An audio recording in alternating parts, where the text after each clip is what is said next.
যারা মা হয়েছেন মাইকের আওয়াজ শুনতেছেন, অনুরোধ করে বলি সন্তানকে কোনোদিন বদদুয়া দিয়েন না গো।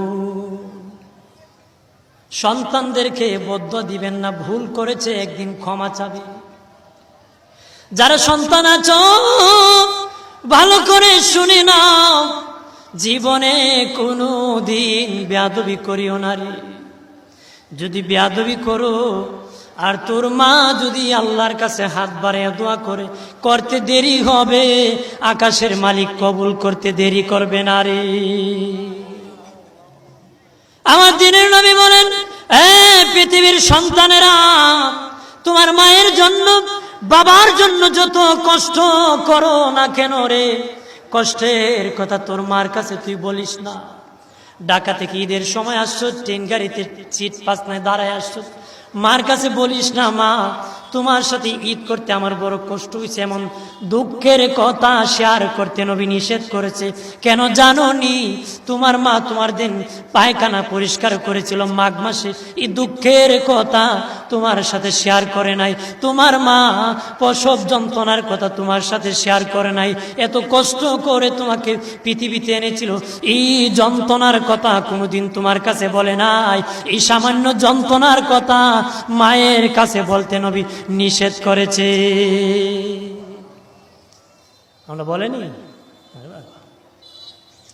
আমার প্রাণের বাবাজিরা রে, তাফসীরে রুহুল মানিতে আল্লামা আলুসি বাগদাদি হানাফি রাহমাতুল্লাহ আলাইহি বলেন, যে সন্তান কমপক্ষ নিম্নে 2 বছর দুধ পান করেছে রে, নিম্নে 2 বছর সবচেয়ে কম দুধ পান করেছে, আল্লামা আলুসি বলেন তারপর মায়ের স্তন থেকে 9.5 মণ দুধ পান করেছে।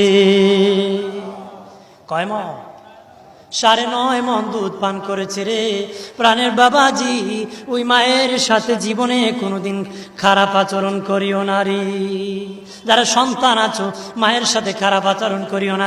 যারা বাবা আছো রে, সন্তানকে আদর্শ শিক্ষা দান করে দাও। যারা সিগারেট খান, সন্তান দিয়ে সিগারেট আনাবেন না, নিজে পাপ করেন, সন্তানকে শরীক করবেন না। সে বলে আমার বাবা খায়, আমি খাবো, বংশ পরম্পর, তুমি তার কাছ থেকে আনাইলে, এটা তোমার পারিবারিক শিক্ষা। শেষে সন্তান বাবা খায় আবা খায়, আমাদের কাছে আসিয়া হুজুর দোয়া করেন আমার সন্তানটা বড় নেশাখোর হয়েছে। তুমি বাবা হইও তুই প্রথম বিড়ি সিগারেট দেখাইছো, তুমি বাবা যদি আদর্শ হইতা তাহলে সন্তান এত নিচে চলে যেত না রে।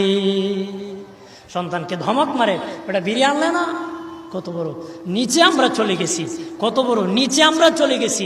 বাচ্চাদেরকে আদর্শ শিক্ষা দিতে হবে, কথা বলেন ঠিক কিনা? বাচ্চার কাছে মিথ্যা কথা বলবেন না।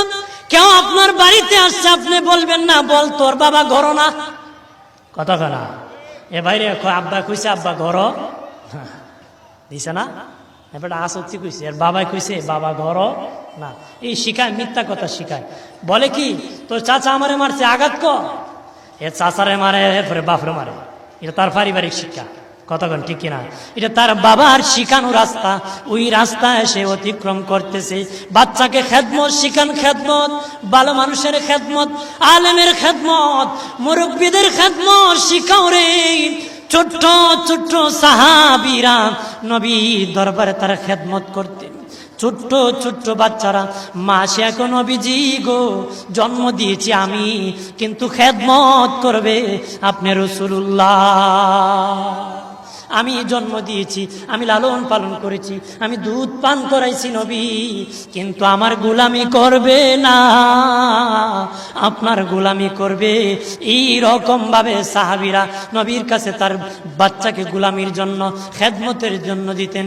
কারণ ভালো মানুষের সঙ্গ লাভ করলে ভালো হয়, কথা কনা বেড়া জিগায় ভালো মানুষের সঙ্গ হওয়া হুজুর জায়েজ আসেনি।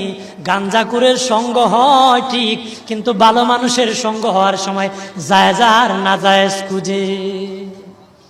এবার ছেলে মদকুরের সাথে ঘুরায়, এটা জায়েজ না না জায়েজ ফতোয়া খুঁজে না, কিন্তু একজন ভালো মানুষের আল্লাহওয়ালা কুনু মা'আস সাদিকিন আই মা'আস সালিহিন, নেককার ভালো মানুষের সঙ্গ লাভ করবে, তখন কয় এটা জায়েজ না না জায়েজ। আসলে আমরা এত অন্ধ হয়ে গেছি, এত দুনিয়ার চলে পড়ে এত ভোকা হয়ে গেছি, দুনিয়া দুনিয়া বলে মনে করে, যে ব্যবসা করে মনে করে হারা জীবন আমার কাম ব্যবসা করা, যে ব্যক্তি চাকরি করে তার কাম শুধু চাকরি করা, যে ব্যক্তি যে যে কাজে আছে সে মনে করে আমার কাজই এটা কাজ করা। না না, আমি মানুষ হিসাবে সন্তানকে মানুষ বানাতে হবে। কথা বলেন ঠিক কিনা?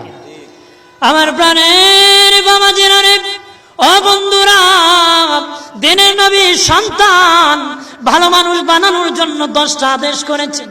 এর মধ্যে একটা আদেশ নবী বলেছেন, ঘরে লাঠি রাখবা, বেদ রাখবা, বেদ দেখাবা, তবে বেশি নয়।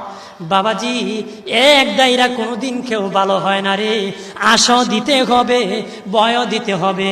আল্লাহ এই জন্য আশার ভয়ের কথা বলতে বলতে সারা কোরআনে বলে দিয়েছে।